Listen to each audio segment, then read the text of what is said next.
नहमदुहु व नुसल्ली अला रसूलिल करीम अम्मा बाद अस्सलामु अलैकुम व रहमतुल्लाह।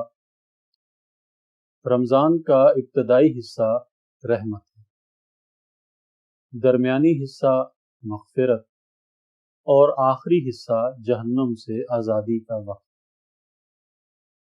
याद रखिए, रमज़ानुल मुबारक की बरकतों से मुस्तफ़ीद होने वाले खुशनसीब तीन तरह के हो सकते हैं।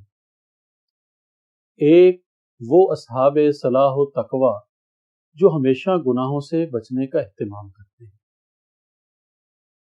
और जब कभी उनसे कोई ख़ता और लग़ज़श सरज़द हो जाती है तो वो उसी वक़्त तौबा और इस्तिग़फ़ार से उसकी सफाई और माफ़ी तलाफ़ी कर लेते हैं। तो ऐसे बंदों पर शुरू महीना ही से बल्कि इसकी पहली ही रात से अल्लाह ताला की रहमतों की बारिश होने लगती है। दूसरा तबका उन लोगों का है जो ऐसे मुत्तकी और परहेजगार तो नहीं हैं, लेकिन इस लिहाज से बिल्कुल गए गुजरे भी नहीं। तो ऐसे लोग जब रमज़ान के इब्तिदाई हिस्से में रोज़ों और दूसरे अमाल खैर और तौबा और इस्तिग़फ़ार के ज़रिए अपने हाल को बेहतर और अपने को रहमत व मग़फ़िरत के लायक बना लेते हैं, तो दरमियानी हिस्से में उनकी भी मग़फ़िरत और माफ़ी का फैसला फरमा दिया जाता है।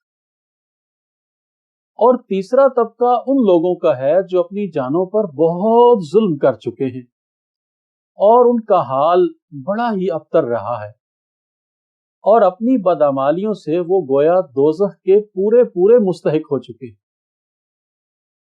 वो भी जब रमज़ान के पहले और दरमियानी हिस्से में आम मुसलमानों के साथ रोज़े रख के और तौबा व इस्तिग़फ़ार करके अपनी स्याकारियों और बदअमालियों की कुछ सफाई और तलाफ़ी कर लेते हैं, तो अखीर अशरा में जो दरियाए रहमत व मग़फ़िरत के जोबन का अशरा है, अल्लाह ताला दोज़ख से उनकी भी निजात और रिहाई का फैसला फरमा देते हैं।